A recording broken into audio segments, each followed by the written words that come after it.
بسم الله الرحمن الرحيم، والصلاة والسلام على سيدنا محمد عليه أفضل الصلاة والسلام. عاملين إيه يا أصدقائي؟ أتمنى تكونوا في أفضل حال يا رب، وصحة وسعادة وهنا وراحة بال، ودايما كده يا رب زايدين مش ناقصين بإذن الله. وعيد سعيد عليكم يا رب، ودايما كده حياتكم كده أفراح وأعياد بإذن الله دايما على طول. رحت شارع السوق واشترينا لبس العيد، ودي المشتريات اللي انا اشتريتها يا جماعة. الاسعار غالية نار طبعا السنة دي، فربنا يرحم كل واحد معاه يعني 3 4 عيال هيشتري لهم لبس العيد. بصراحة كتر خيره. ده اللي انا اشتريته، ده طقم بنتي جيبة بيضة عليها بلوزة زي ما انتم شايفين كده موف، والطرحة موف.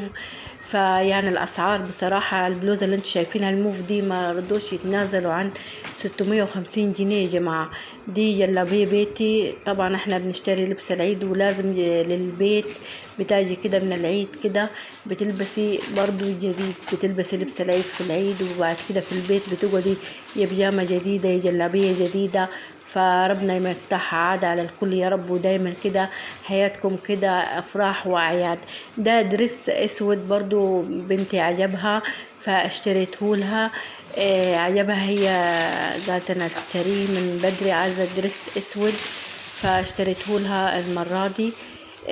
دي جزمة شوز، طبعا الجزمة 200 جنيه، ما فيش اي تنازل ولا اي فصال يا جماعة.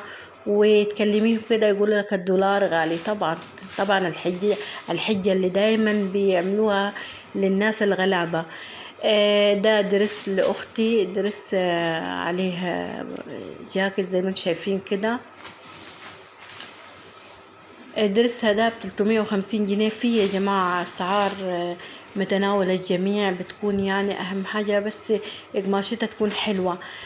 دي بلوزة ب450 جنيه، ما اشتريتلاش بنطلون. طبعا البناطيل عايزة بنطلون جينز، هي من 800 1200 650، ما فيش أقل من كده. قلت لها لا، مدام جبت درس أنا بعد العيد هشتري لك بنطلون يكون الأسعار ريحت شوية، عيدي بالدرس وبعد كده بعد العيد اجيب لك بنطلون للبلوزه بتاعتك. جبت لها ده شبشب بيتي، الشبشب البيتي 50 جنيه العادي خالص، اقل حاجه 50 جنيه يا جماعه، مفيش اقل يعني الاطفال الصغيره 50 و60، اسعار يعني فظيعه حتى في شباشب البيتي. دي عباية لي انا سودة، انا يعني اغلبية لبسي بصراحة بحب اللون الاسود خالص. دي عباية زي ما انتم شايفين كده، فيها 3/4 كم، يعني ب850 جنيه. عليها معصم زي ما انتم شايفين كده، جبت لها معصم. فدايما لبسي انا اسود، يعني حتى اخواتي يقولوا لي غيري شوية الوان وكده، فدايما تلاقوني بشتري اسود. ده شبشب بالعافية يا جماعة، 110 بالعافية، يعني حتى الشباشب البيتي زي شايفين، يعني مش خروج ولا لا شبشب بيتي. فيعني الحمد لله. ده صندل 200 جنيه. ودي المشتريات اللي انا اشتريتها من شارع السوق، وهنشوف دلوقتي الفيديو وزحمة شارع السوق بقى وزحمة العيد. يعني زي كل سنة طبعا. دي انبوبة حنة لبنتي جبتها برضو، هي خيالية. وانتوا لو تعرفوا ان الحاجات دي اللبس ده بنشوف السنة اللي فاتت واللي قبلها، بس جشع التجار بقى بيعرضوه هو بس بيزودوا في الأسعار. طب انت الحاجة عندك ليها سنة و2 بتعرضها في أيام العيد، ده أنا مش عارفة بتزود الأسعار ليه على الناس. يعني المفروض تراعي ظروف الناس وفي الغلا اللي احنا فيه. دايما يقول لك الدولار غالي الدولار. طب احنا مالنا ومال الدولار؟ انت حاجتك دي قديمة، يعني ليها سنة و2 مركونة عندك وانت بتعرضها دلوقتي في العيد. يعني نادرا لما تلاقي لك محل فيه حاجة جديدة جابها جديدة منزلها. فلا لا لا, لا بصراحة التجار دي عيدهم بقى بيستغلوا الناس، والحمد لله على كده. ده بقى زحمة شارع العيد، شارع السوق يا جماعة في العيد. المحلات دي ما كانش كده يا جماعة، المحلات كانت كلها بعيدة عن بعض، دلوقتي زنقت في بعض، كله بقى ايه زود محله وعمل فرشة فوق المحل بتاعه عشان يطلع في الشارع ويوسع بضاعته بقى، ولا يعني ما تلقاش خطة رجلك زي ما انتوا شايفين كده. انا ما كنتش بمشي، انا مش عارفة اصور من كتر الزحمة. احنا كنا بنزج، وكنا يعني اللي وراك هو اللي بيمشيك. يعني لو عايز تدخل المحل، لو عجبك محل وعايز تدخله، فما فيش فرصة انك تدخل وانت بتمشي لقدام. فالزحمة يعني، وربنا يفرح الجميع يا رب، وفرحكم بأولادكم. طبعا الأسعار غالية، بس لازم بقى تفرح عينك وتشتري له جديد، وكل واحد على قد ظروفه. يعني في محلات ما تقدرش تفاصل معها، أسعارها موحدة، قالت لك كلمة خلاص هي. وفي أسعار، وفي محلات مهاودة في السعر، ففي اللي كده وفي اللي كده، وفيها الشعبي اللي الناس اللي على كدها ممكن تشتريه، وفي هلا الغالي اللي طالع لفوق بقى. وهو الناس بصراحة اللي بتشتري الغالي، مع انه ما يفرقش عن الشعبي في حاجة الا حاجة بسيطة بس، والله ما يفرق عن حاجة، يعني حاجة بسيطة خالص، فالناس بتدفع. فهي دي اللي خلت التجار يسوقوا فيها بقى ويزودوا في الأسعار. فده محل عيبي يا جماعة، أقل عباية فيه ب450. دي العباية اللي ليها 3-4 سنين موضتها بقى فاتت، وحاطط عليها السعر وموحد السعر بقى، حاطط عليها 450.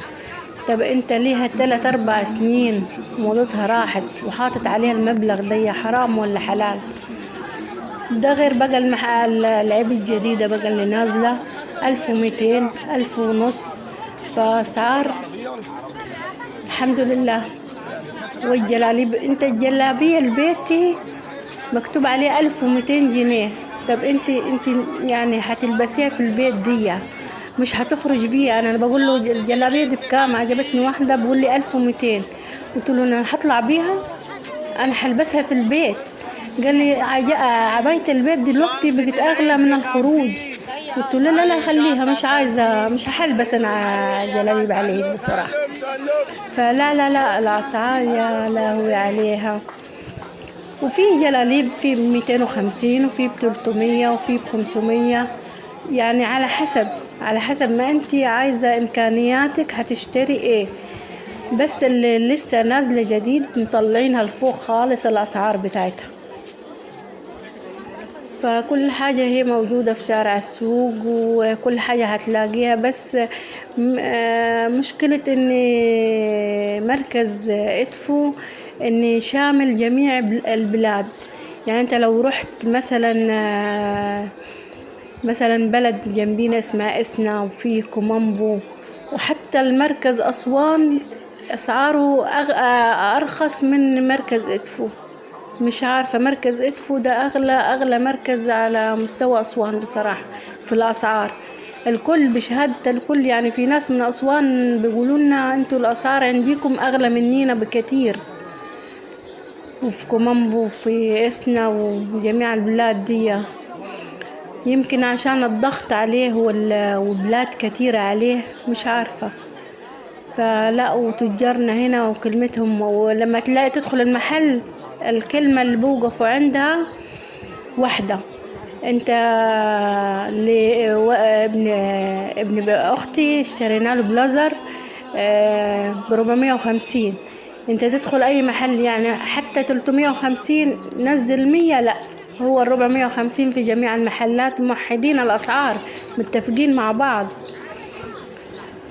والله العظيم على الأسعار اللي ريتها، وعلى كتر خير اللي معاه 3-4 عيال، والله كتر خيرهم بجد يشكر الأب اللي معاها لو 3 عيال يشكر. يعني أقل حاجة عايز له 5000 لو هيشتري حاجة على الكد كده.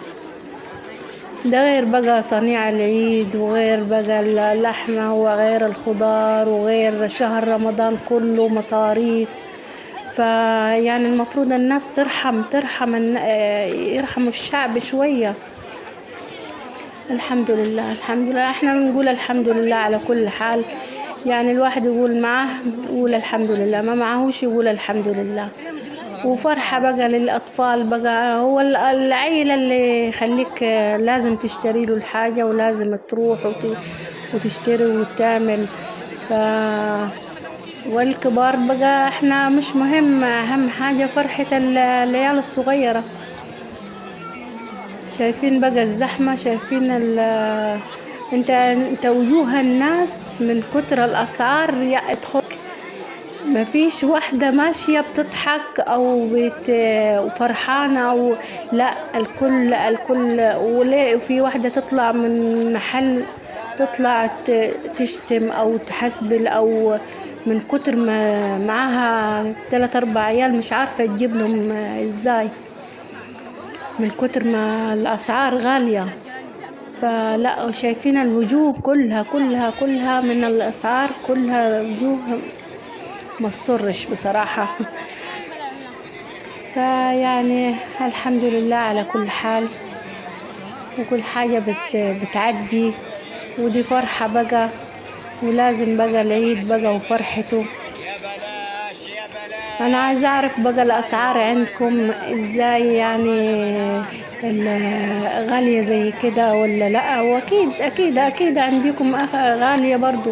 ففي كل حتة هيقول لك الدولار ارتفع، الدولار غالي، مش عارفة حتى الطماطم لو ارتفعت يقول لك الدولار. طب اي ما ليها الطماطم في الدولار؟ يعني دي حاجة. ده عود الجرجير، الربطة تحت الجرجير بقت ب2.5. اللي انت بتزرعها بتجيب، احنا بنزرعها في البيت بنجيب ب10 جنيه غلة جرجير ومية، وبنزرعها في بيتنا وما بنحتاج يعني نشتريها من برا.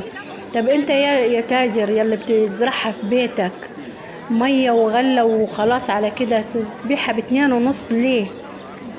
مش عارفة. هي يعني حلوة ب1 جنيه، كانت السنة اللي فاتت 2 بجنيه، انت بيعها ب1 جنيه. الربطة حلوة معاك وهتدخلك مكسب، لكن لا، هم عايزين ضعف، مش عايزين المكسب بس عايزين الضعف.